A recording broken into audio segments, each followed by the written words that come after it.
Hello everyone কেমন আছেন আপনারা সবাই? ওয়েলকাম ব্যাক টু দারুন আইটি পাইথন সিরিজ। আজকের এই ভিডিওতে আমরা পাইথনের ডেটা টাইপের সাথে পরিচিত হব, অর্থাৎ পাইথনে কি কি ডেটা টাইপ রয়েছে এবং প্রত্যেকটার একটা করে এক্সাম্পল দেখার মাধ্যমে আমরা সেগুলোর সাথে ডিপলি পরিচিত হব। তারপর নেক্সট ভিডিও থেকে আমরা কি করব, প্রত্যেকটা ডেটা টাইপ নিয়ে আমরা ইন্ডিভিজুয়ালি ডিসকাস করব, তাদের অপারেশনসগুলো সম্পর্কে জানবো, তাহলে এই টপিকটা আমাদের একেবারে ক্লিয়ার হয়ে যাবে। তো চলুন শুরু করে দেওয়া যাক। তো ফার্স্টে আসে ডাটা টাইপ কয় প্রকার হয়ে থাকে, অর্থাৎ ডাটা টাইপ নিচে কয় প্রকার হয়ে থাকে। তো পাইথনে ডাটা টাইপ নিজেই হচ্ছে দুই প্রকার। ফার্স্টে আছে হচ্ছে মিউটেবল ডাটা টাইপ আর একটা হচ্ছে ইমিউটেবল ডাটা টাইপ। তো এই ব্লগ পোস্টের লিঙ্ক ও ভিডিও ডেসক্রিপশনে দেওয়া থাকবে, আপনারা চাইলে পড়ে নিতে পারেন, তাও আমি ডিসকাস করে দিচ্ছি। সো মিউটেবল ডাটা টাইপ মানে কি? মিউটেবল ডাটা টাইপ মানে হচ্ছে ওই ধরনের ডাটা টাইপ যে ডাটা টাইপগুলোকে এডিট, চেঞ্জ বা update, modify, whatever you want to say করা যায়। ওকে, সো এই ডাটা টাইপগুলোকে এডিট, চেঞ্জ, আপডেট, মডিফাই করা যায়, তাই এইগুলোকে বলা হয়েছে মিউটেবল ডাটা টাইপ। আর ইমিউটেবল ডাটা টাইপ কোনগুলো? ইমিউটেবল ডাটা টাইপ হচ্ছে সেই ডাটা টাইপগুলো যেগুলোকে এডিট, চেঞ্জ, আপডেট, মডিফাই এগুলো করা যায় না। ফাইন। তো মিউটেবল ডাটা টাইপের মধ্যে রয়েছে লিস্ট, ডিকশনারি আর হচ্ছে সেটস। আর ইমিউটেবল ডাটা টাইপের মধ্যে রয়েছে স্ট্রিং, আর নাম্বারসের ভিতরে রয়েছে ইন্টিজার, ফ্লোয়েট এগুলো, আর তারপর রয়েছে টাপলস। ওকে, তো এখন হয়তো বা সবগুলো জিনিসই আপনাদের কাছে অপরিচিত লাগতেছে, কোনো সমস্যা নাই, আমরা এখন লাইভ কোডিং করব এবং কোডিং করার মাধ্যমে এগুলো চেনার চেষ্টা করব। Okay fine. তো আমি এখন আমাদের ফোল্ডারে চলে আসলাম, পাইথন বেসিক ফোল্ডারে। এখানে এসে আমি লেকচার LCTURE lecture2.py নামক একটা নতুন ফাইল ক্রিয়েট করলাম। এখন এইখানে আমি 7টা ডিফারেন্ট ভেরিয়েবল নিব এবং 7টা ভেরিয়েবলে আমরা 7টা ডাটা টাইপে রেখে দিব, যাতে আপনারা চিনতে পারেন আসলে কোনটা কি। ওকে, তো আমি ফার্স্টে ভেরিয়েবলের নাম দিলাম হচ্ছে 1 এবং এর ভিতরে আমরা রাখবো হচ্ছে একটা স্ট্রিং। তো স্ট্রিং হচ্ছে পাইথনের একটা ডাটা টাইপ। এটা হচ্ছে কি ডাটা টাইপ বলেন তো? এটা হচ্ছে ইমিউটেবল ডাটা টাইপ। ওকে, সো ইমিউটেবল ডাটা টাইপ মানে হচ্ছে এই ডাটা টাইপটাকে চেঞ্জ, এডিট, মডিফাই এগুলো করা যায় না। ফর এক্সাম্পল, এখানে আমরা একটা স্ট্রিং লিখি আসিবুর। তো এই আসিবুরটা বেসিক্যালি আসিবুরই থাকবে, চাইলে আপনি আসিবুরের ভিতর থেকে বি বা আই এটাকে এভাবে কিন্তু চেঞ্জ করে দিতে পারবেন না। তো এটা হচ্ছে তার জন্য ইমিউটেবল ডাটা টাইপ। ওকে, তো স্ট্রিংটা কি? স্ট্রিংটা হচ্ছে সিঙ্গেল কোট, এই যেটাকে বলা হয়েছে কোটেশন। তো সিঙ্গেল কোট বা ডাবল কোটের ভিতরে আমরা যাই লিখবো সেটাকে বলা হয়েছে স্ট্রিং, অর্থাৎ একটা সেট অফ ক্যারেক্টারকে বলা হয়েছে স্ট্রিং। শুধু মনে রাখবেন যে আমরা যদি সিঙ্গেল কোড বা ডাবল কোড ইউজ করি, এই যে এরকমভাবে দেখেন, আমরা যদি সিঙ্গেল কোড ইউজ করি সেটার ভিতরে যদি ঢাকা লিখি, এটা একটা স্ট্রিং। বা চাইলে যদি আমরা এখানে ডাবল কোড ইউজ করে আসিবুল লিখি বা ঢাকা লিখি, এটাও একটা স্ট্রিং। অর্থাৎ সিঙ্গেল কোড বা ডাবল কোড ইউজ করে যাই লেখা হবে সেটাই হচ্ছে একটা স্ট্রিং। চাইলে আমরা এখানে এরকমভাবে লিখতে পারি, Asibur is a good boy. Fine, এরকমভাবে আমরা লিখতে পারি। সো এটা হচ্ছে একটা স্ট্রিং। ওকে, নেক্সটে আমরা নাম্বার 2তে যাই এবং 2 এর ভিতরে আমরা রাখলাম হচ্ছে এখানে ধরেন রাখলাম 1500। ওকে, তো 1500 একটা পূর্ণ সংখ্যা। তো এরকমভাবে পাইথনে পূর্ণ সংখ্যাকে ইন্টিজার টাইপ ডাটা বলা হয়। কি বলা হয়? Integer type data. শুধুমাত্র পাইথনে না, যে কোনো প্রোগ্রামিং ল্যাঙ্গুয়েজে পূর্ণ সংখ্যাকে ইন্টিজার টাইপ ডাটা বলা হয়। অর্থাৎ যখনই আপনি একটা পূর্ণ সংখ্যা লিখলেন, 0 থেকে শুরু করে যে কোনো নাম্বার হতে পারে সেটা, যখনই একটা পূর্ণ সংখ্যা লিখলেন সেটা হচ্ছে একটা ইন্টিজার টাইপ ডাটা। ওকে, তারপর আমরা নাম্বার 3 নিলাম এবং এর ভিতরে রাখলাম হচ্ছে আমি ধরেন 99.75। সো এটা একটা দশমিক সংখ্যা বা আমরা বলতে পারি ভগ্নাংশ সংখ্যা, তাই না? তো এরকমভাবে দশমিক সংখ্যা বা ভগ্নাংশ সংখ্যাকে বলা হয়েছে ফ্লোটিং পয়েন্ট নাম্বার বা ফ্লোয়েট সংক্ষেপে। তো এটাকে বলা হচ্ছে ফ্লোটিং পয়েন্ট নাম্বার বা ফ্লোয়েট ডাটা টাইপ পাইথনে। এটা পাইথনে না, যে কোনো প্রোগ্রামিং ল্যাঙ্গুয়েজের ক্ষেত্রেও সেম। তারপর কি আসে? তারপর আসে হচ্ছে টাপল। তো টাপলের জন্য আমরা নাম্বার 4 নিলাম। তো টাপলটা বেসিক্যালি কি, আপনারা যদি আগে কোনো প্রোগ্রামিং ল্যাঙ্গুয়েজ করে থাকেন সেখানে আপনারা অ্যারে দেখে থাকবেন।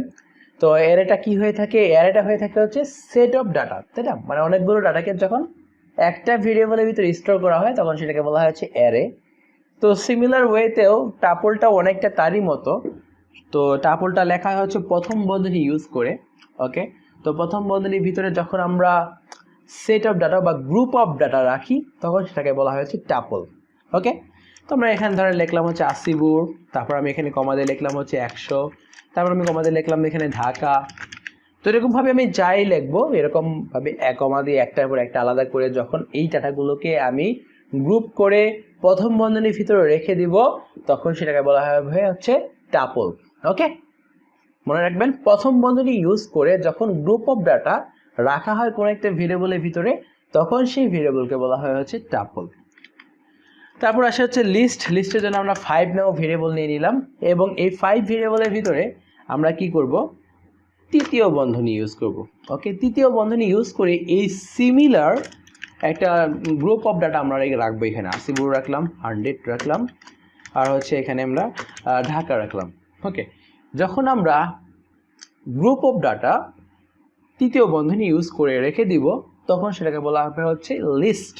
মনে রাখবেন, যখন আমরা গ্রুপ অফ ডাটা তৃতীয় বন্ধনী ইউজ করে রেখে দিব তখন সেটাকে বলা হবে লিস্ট, আর যখন প্রথম বন্ধনী ইউজ করে রেখে দিব তখন সেটাকে বলা হবে হচ্ছে টাপল। তো পার্থক্যটা কি দুইটার মধ্যে? পার্থক্য হচ্ছে লিস্টটাকে আপনারা অ্যারের সাথে তুলনা করতে পারেন। আপনারা যদি জাভাস্ক্রিপ্ট করে থাকেন সেক্ষেত্রে জাভাস্ক্রিপ্টে অ্যারে যেরকম লিস্টটাও ঠিক সেরকমই। এটা চেঞ্জেবল, এটার ভিতরে আপনি যে কোনো ধরনের অপারেশন চেঞ্জ মানে এই ডাটা টাইপের ভিতরে যে কোনো ধরনের এডিট, আপডেট, মডিফাই, ডিলিট এরকম অপারেশন আপনি করতে পারেন, যেটা আপনি টাপলের ভিতরে পারেন না, কারণ হচ্ছে টাপলটা হচ্ছে ইমিউটেবল ডাটা টাইপ আর লিস্টটা হচ্ছে মিউটেবল ডাটা টাইপ। এটাই হচ্ছে পার্থক্য। আরেকটা পার্থক্য হচ্ছে টাপলটা লেখা হয় হচ্ছে প্রথম বন্ধনী ইউজ করে, তো প্রথম বন্ধনীর ভিতরে গ্রুপ অফ ডাটা, আর লিস্টটা হচ্ছে তৃতীয় বন্ধনী ইউজ করে লেখা হয় তৃতীয় বন্ধনীর ভিতরে গ্রুপ অফ ডাটা। ফাইন, এখানে কিন্তু শেষ নয়। তারপর আমরা 6 দিয়ে এখানে আমরা কি করব, এখানে আমরা তৃতীয় বন্ধনী ইউজ করব, নট তৃতীয় বন্ধনী, ইটস দ্বিতীয় বন্ধনী। দ্বিতীয় বন্ধনী ইউজ করে আমরা যখন এরকমভাবে একটা কি দিব, ধরেন এখানে একটা কি দিলাম, তারপর আমরা কোলন দিব এবং সেই কি এর একটা ভ্যালু দিব এরকমভাবে, তারপর আমরা কমা দিব, আবার আরেকটা কি দিব, ধরেন আমরা আরেকটা কি দিলাম, তারপর কোলন দিব এবং এটা একটা ভ্যালু দিব। তো এইরকমভাবে যখন আমরা দ্বিতীয় বন্ধনী ইউজ করে কি ভ্যালু পেয়ারের সমন্বয় করে যখন কোনো একটা কি করব গ্রুপ অফ ডাটা দ্বিতীয় বন্ধনীর ভিতরে রেখে দিব তখন সেটাকে বলা হবে হচ্ছে ডিকশনারি। সো ডিকশনারিকে আমরা তুলনা করতে পারি অ্যাসোসিয়েটিভ অ্যারের সাথে। যারা জাভাস্ক্রিপ্ট করেছে আগে তারা আমরা অ্যাসোসিয়েটিভ অ্যারের সাথে পরিচিত। জাভাস্ক্রিপ্টটা যে কোনো প্রোগ্রামিং ল্যাঙ্গুয়েজ করলেই হবে। তো অ্যাসোসিয়েটিভ অ্যারেতে যেমন কি থাকে, ভ্যালু থাকে, ঠিক সেরকমভাবে এখানেও আমরা দেখতে পাই কি থাকে এবং ভ্যালু থাকে। তো যারা আগে কোনো প্রোগ্রামিং ল্যাঙ্গুয়েজ করেছেন তো জাস্ট অ্যাসোসিয়েটিভ অ্যারে কি আপনারা ডিকশনারি ভেবে নেন তাহলেই হয়ে যাবে। ওকে, আর লিস্টটাকে ধরে নেন হচ্ছে simple array. Okay, that's it. তো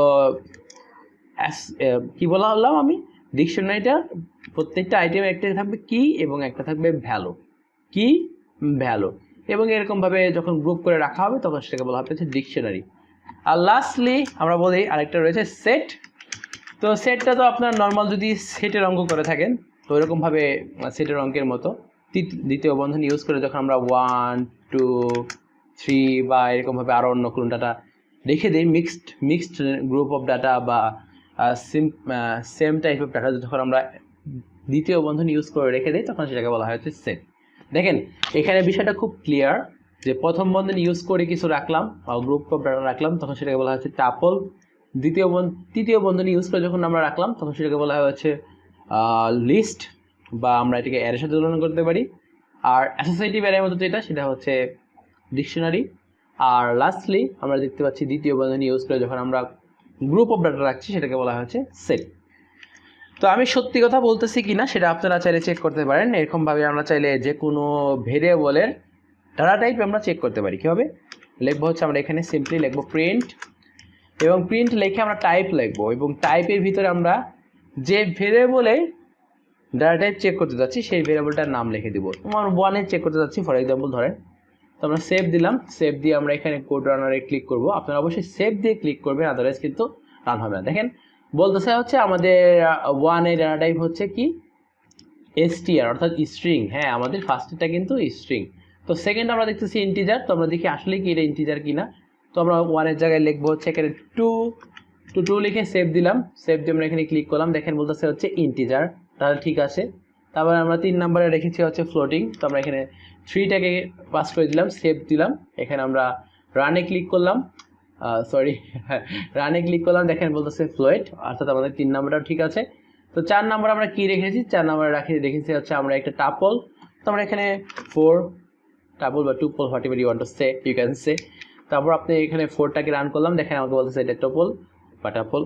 ওকে, টাপল বলে আমি স্বাচ্ছন্দ্য বোধ করতেছি, তো আমরা টাপলই বলবো। তারপর আমরা 5 এর ভিতরে রেখেছি হচ্ছে একটা লিস্ট। তো আমরা এখানে 5টাকে চেক করি, দেখি সে কি বলে। তো 5 এর ভিতরে আমরা রেখেছি এখানে লিস্ট, সেভ দিলাম, রান করলাম, বলতেছে লিস্ট। তো তারপর আমরা 6 এর ভিতরে রেখেছি হচ্ছে একটা ডিকশনারি। তো আমরা 6কে সেভ করলাম, রান করলাম, বলতেছে একটা ডিকশনারি। আর লাস্টলি 7 এর ভিতরে রেখেছি আছে আমরা একটা সেট। তো আমরা এখানে 7টাকে রান করলাম, সেভ করলাম, রান করলাম, বলতেছে হচ্ছে একটা সেট। তো বুঝতে পারলেন যে আমাদের সবগুলো ঠিক আছে, এবং এইভাবে চাইলে আমরা ডাটা টাইপটা কিন্তু চেক করতে পারি। প্রিন্ট, টাইপ এবং যার ডাটা টাইপ আমরা চেক করতে চাচ্ছি সেটার নাম লিখে দিলে হয়ে যাবে। So yeah, that's it for today's video. Next ভিডিওতে আমরা প্রত্যেকটা ডাটা টাইপের ডিটেলস আলোচনা করব, এদের অপারেশনগুলো আলোচনা করব। সো ততক্ষণ পর্যন্ত সবাই ভালো থাকেন, সুস্থ থাকেন। আর এই ব্লগে যদি ডিটেলস লাগে বা এই ভিডিওর যদি ডিটেলস এক্সপ্লেনেশন লাগে, তাহলে আমাদের ব্লগটা চেক করে আসবেন আরও ভালোভাবে বোঝার জন্য। Thank you again and have A